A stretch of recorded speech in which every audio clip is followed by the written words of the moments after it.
Hello and welcome to Sports Talk. My name is Jamie Kepp and I'll be the host for today's show.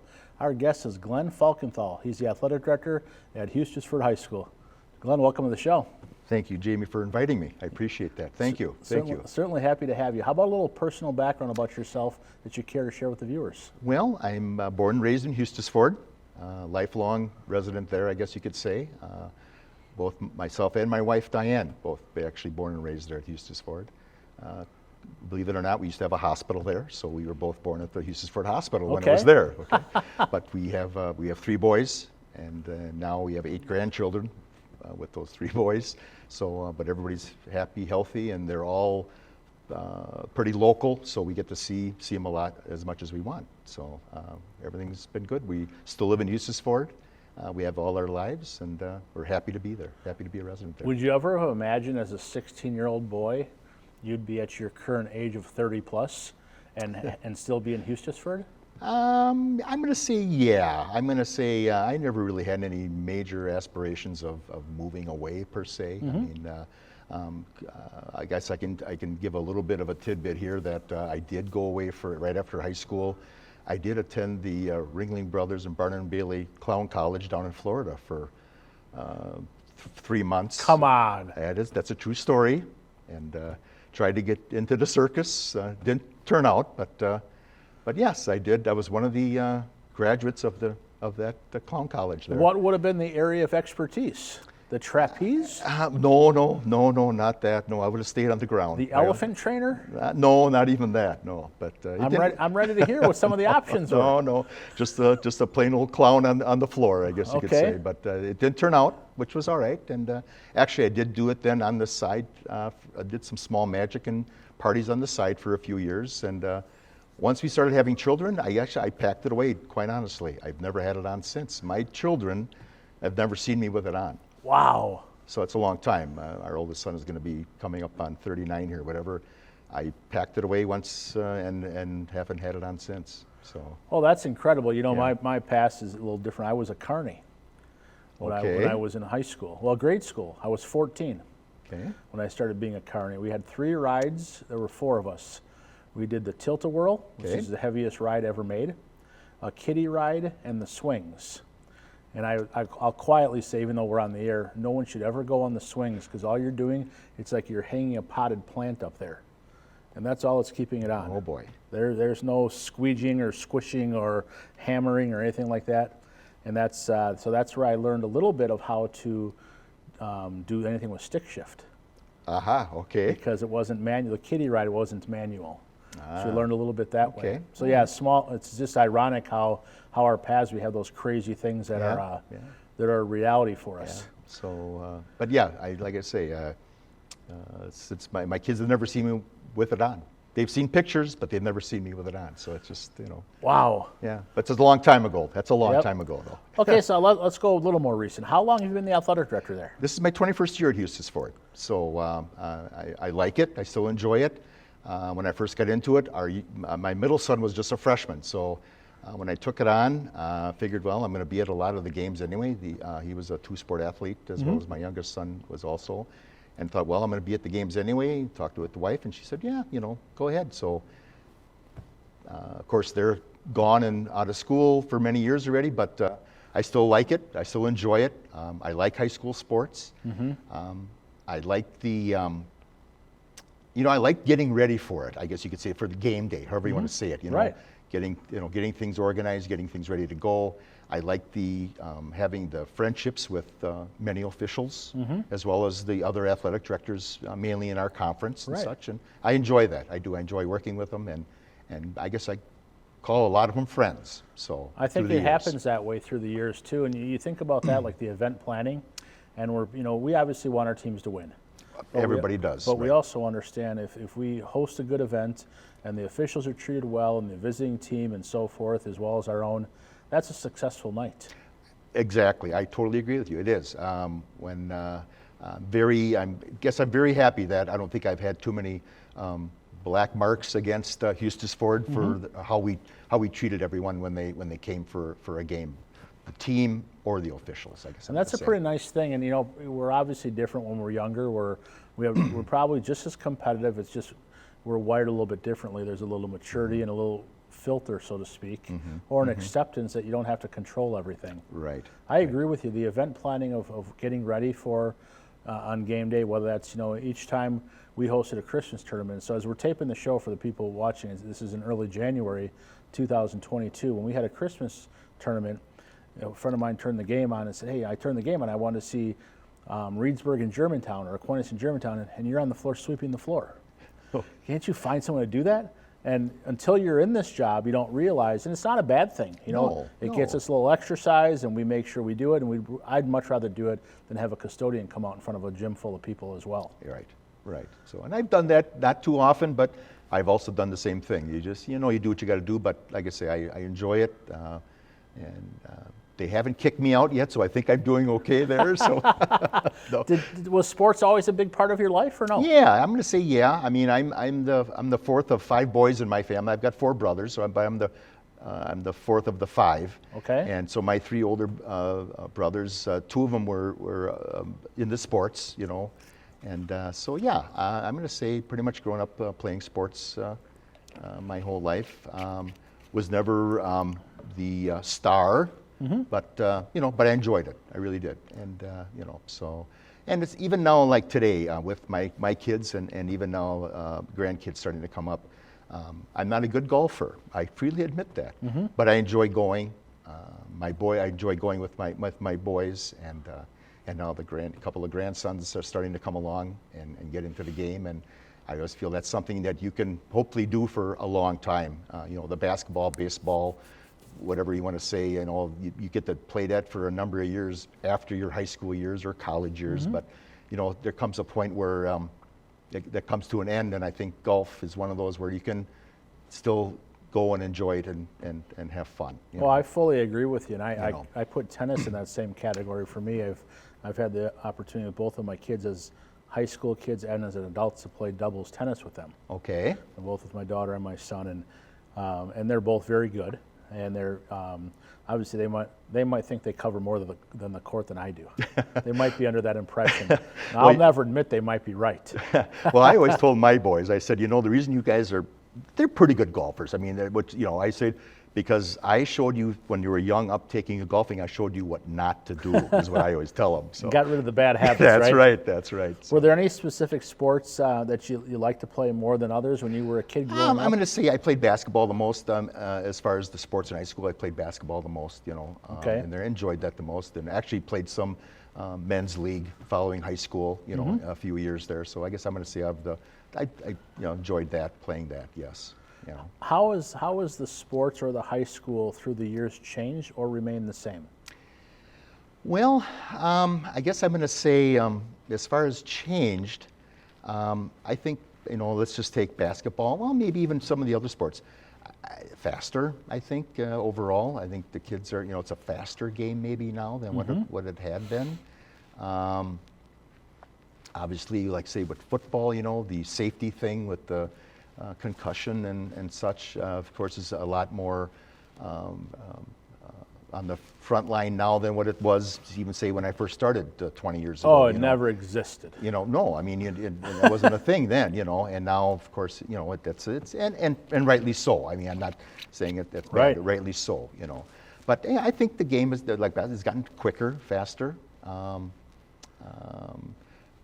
course, when I played, there was no 3-point line. I always kind of kid my sons too when they were talking sports. Back when I was playing, that was only counted 2 points. It didn't count 3 points. Right. So I said I would have scored a lot more points in high school if I would have had the 3-point line. But no, just kidding. But I understand. But no, I think a lot more. I think 3-point shooting seems to be more of a thing. Rather than maybe working it to the inside. I guess I'm going to say. When I played, again, a long time ago, it was more work the ball to the inside, From the inside out. Correct. And now, of course, it's more of a shooting game, I guess you could say, and that's okay, I guess, too. So. Right, the perimeter piece or whatever the case that is. Yeah. How have now this might be really interesting for the people watching the show. How have without naming every team and forgetting a team, has your conferences changed through the years?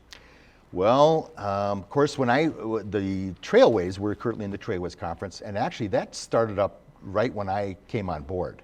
Now, previously, before that, of course, we were in the Eastern Suburban, which was like the Waterloo and Cambridge, Marshall, the old Dodgeland, the old Johnson Square was the old Eastern Suburban. And then when I came on board, there it just turned into the Trailways, which was basically at that point was like the old dual county conference, basically, Cambria, Friesland, and Rio, Fall River, and we got in with the Trailways. So that was just before I came on board. That all took place. So I've only really been involved with the Trailways Conference my tenure as athletic director at Hustisford for the 21 years here. But of course, that's grown. I mean, we've got 24 schools in our conference. Granted, we're small schools for the most part, smaller schools. But that that can be a challenge once in a while too, as far as. Is it broken down by anything geographically, small, large, or enrollment? Or anything? Well, I mean, like for football, of course, before the football thing kind of changed up here a couple of years ago, we divided large, small. And we would do it every 2 years. Okay. Do an enrollment thing, re-enrollment wise. So you'd have those bubble schools as far as the highest one on the small school and the lowest one in the large school. Sometimes they would flip flop a little bit or something. But yeah, we did that ourselves as far as a conference goes. We went large school, small school for football. For the baseball spring sports, we went north south.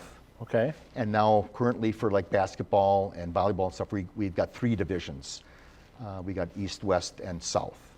So basically the West is like the old, I'm going to say dual county schools again, for lack of a better word, the Cambrias and Randolphs and such. And then the East is pretty much, the Dodgeland and Horicon and us and Wayland and Central Wisconsin Christian and such. And then the South is more like the Williams Bay and the Madison Abundant Life and the Palmyra Eagle and Parkview and such are in the South. So yeah, and it works out okay. I mean, we've got our divisional games. Say, for example, basketball. We play home and home for divisions. Okay. But then we also, I get non-conference games with some of the other schools in the other divisions there, because we've got some history there also through the years of still playing them. That's nice that you can maintain some of the tradition type games through the years, and I'm sure there's a lot of ebb and flow. It's a lot better when you're a part of having lost, having won, where it's not just a one-way street in either direction. Right. And I know there's sometimes, as when we get together for our meetings and our AD meetings and stuff, sometimes just talk about, well, sometimes the fans don't know, well, what conference are we in now or whatever, but that's why we try to keep it somewhat, consistent, so that you kind of hopefully can build those traditions or rivalries, through the years. I know us and, for example, Dodgeland has always been a rivalry for a long time, just because we're so close, and that's okay. That's all right, So. I think they're healthy when it's like that. I happened to be at a couple games at Dodgeland. I want to say when Hustisford was there, and I liked the animation of the student sections. Yes. And I also noticed that the students in the band were either jumped right back in the student section, or there were even a couple players that did something at halftime that went back as well. I think that's really unique, and that's a pretty cool component. Yeah, it is. No, you're right. It is, like you say, with the band, some of the players, probably primarily the JV players. When the JV game is done, of course, that's when the band's going to play between games, and you're right. Some of the JV players will not even change out of their uniform; they just run right over and they grab their instrument, and away they go. You're right. So think about our role as an AD. For people watching the show, and basketball may have been the main thing, but obviously you're going to have a little awareness of playing pickup in the street, and whether it's baseball or whatever you do growing up wise. How would you explain to people watching the show how you support sports that maybe you're not an expert in, or close, or as knowledgeable as basketball? Wow. I guess you got to wing it, for lack of a better word, I guess. No. Like for example, we just started up track now here a couple of years ago. Okay. So I guess and fortunately, our current coach, of course, is a track guy. Per se, he's went through high school and college, with track. So I guess I'm going to rely a lot. I rely on them for their input. Their where do you want to go for meets? So a lot of times when I get offered, via email, hey, we're having a meet on this day or whatever, whoever, would you like to come? I run it by the coach pretty much all the time. Just say, hey, there's, so-and-so's having a meet. what do you think? Whether it's indoor, whether it's outdoor, you know, whatever. So I'm going to say I rely a lot on the coaches, and I'm going to say I think over the years I've been pretty lucky and successful that way, you know, relying on the coaches' input and expertise on that particular sport, I guess I'm going to say. There's probably no better approach than that, because one we can't know all to start with. And I kind of go the other direction of, you know, you support sports, and our coaches by us, they have the full autonomy for their non-conference schedule. Okay. Because, for example, if we're playing if I'm back coaching, we're playing 2 weaker teams in our conference, I'd like to schedule a non-conference on the little tougher side. Or if we've got 3 non-conference, or 3 conference that are hard, I'd like to get a non-conference on a Saturday, someone we're equal with. Right. You know, type thing too, where you have a little bit of a little play. And I pretty much do that too also, as far as, you know, running it by the coaches. Hey, who would you like to play? Do you want to play the same ones next season? Because obviously you try to always work yourself a year ahead of time right now. So right now we're scheduling 22, 23 basketball games, quite honestly. Right. You know, football and volleyball and boys soccer and such. The fall is pretty well set now. You might have 1 or 2 games yet to fit in there yet, but for the most part, those schedules are already set for next year. And now I'm currently actually working on, you know, basketball and wrestling and kind of just tidying up on the spring sports coming up. But for the most part, those are set, ready to go. So you always try to work yourself, as you well know, Jamie, you always try to work yourself the year ahead of yourself, you know. And also for that, just to get officials lined up, because, you know, officials, unfortunately, now are at a premium. To get officials now that the numbers of officials have dwindled, gone down tremendously here the last couple of years. So. Oh, they sure are. There's no question about that. And I think it's really evident by a lot of our conferences in some sports going to Saturdays or going to non-traditional Tuesday, Fridays, to mix in some Thursdays and occasional Monday and different things like that too. Yeah. But I got to say, I feel I'm very lucky in where I'm located anyway. You know, I've as far as JV goes, for JV officials, for JV games, because I grab from, you know, Mayville, Hartford, Watertown, Beaver Dam. You know, I'm kind of centrally located that way, where it's not within a half-hour drive of a lot of other communities where I can grab, and they're willing to come and work at Hustisford, even though we're a smaller school. But you know, the drive, you're not having to drive an hour to get there to work a JV game. So I'm very fortunate that way, and I feel I've got a nice core of officials that I get year after year or season after season that, you know, come and want to work at Hustisford, and I really appreciate that and respect that. Oh, there's no question, and I think I feel the same way. It's really rare that we have someone for a lower level, say basketball or baseball, that either you don't have a relationship with or don't know, or your paths haven't crossed. Because I think what's neat about that, and how you explain that too, is when we have something, if someone's going to pay them $5 or $10 to go somewhere else more, they're not going to drop our game because there's a little bit of a loyalty, a two-way street loyalty, and just to do it just for the money, because we also try to take care of them by having a good number of games too. And I think as much as we like that they're relatively local, I think they like a short drive as well. Exactly, I totally agree. As far as I mean, I think it's very seldom where once I have an official assigned or whatever, very seldom do they drop me to work another, you know, event for, like you said, another $5 or $10. I think that happens very rarely, and I respect that and I appreciate that very much. I do. And a lot of that is just we like to think a lot of it's just how they feel they're treated as well, at just being fair, not better at one place or another place, just being treated fair and respected at the same time. Yes, I agree. Once again, our guest, Glen Falkenthal, he's the athletic director at Hustisford High School. So let's transition a little bit to hoops here. We talked a little bit off before we got on the air about a shot clock in basketball. Okay. Let's talk some pros, some cons, or maybe we make it a personal opinion. Okay. Well, I know, of course, it's coming on the I believe on the forefront again with the athletic directors of or the WIA, I guess you could say, whatever that's going to be discussed again. I guess I'm going to say initially I'm not for it. I really haven't heard a real solid reason to have it, other than some neighboring states have already implemented it with their high schools, you know. Obviously, here again, I guess I'm going to pick on myself as being a smaller school. Finding workers is sometimes at a premium. That's a reality. You know, running somebody for the book and for the clock itself and whatever.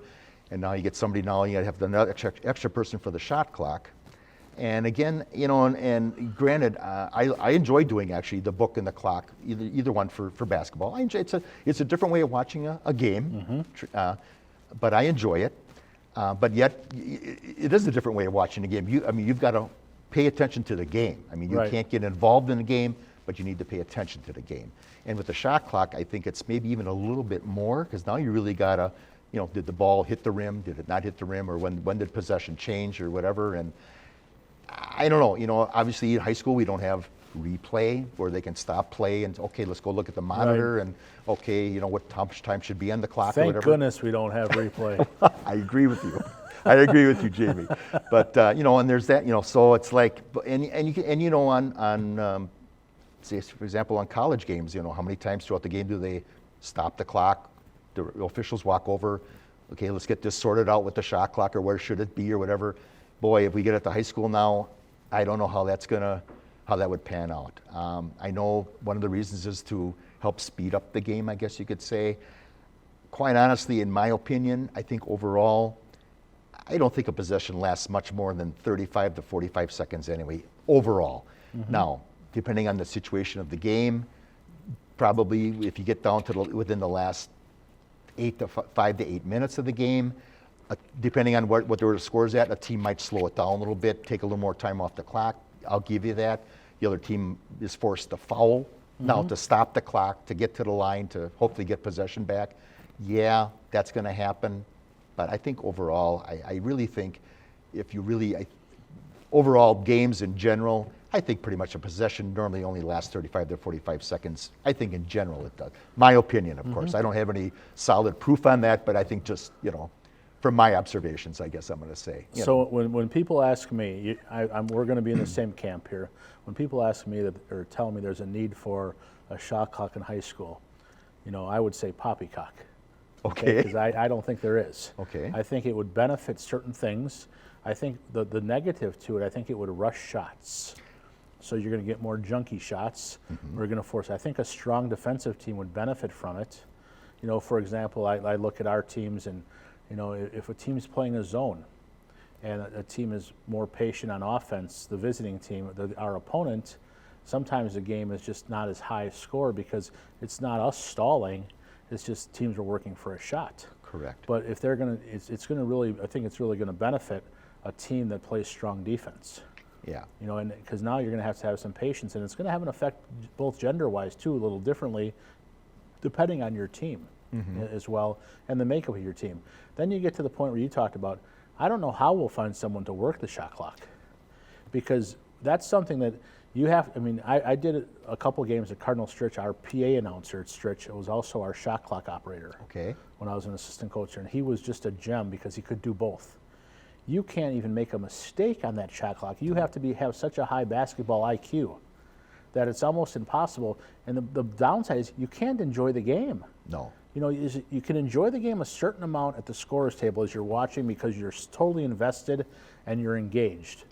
The shot clock, heck no. No. I mean, you're watching, did I screw up? Did I push the button? Did I fit? You think about the clock sometimes.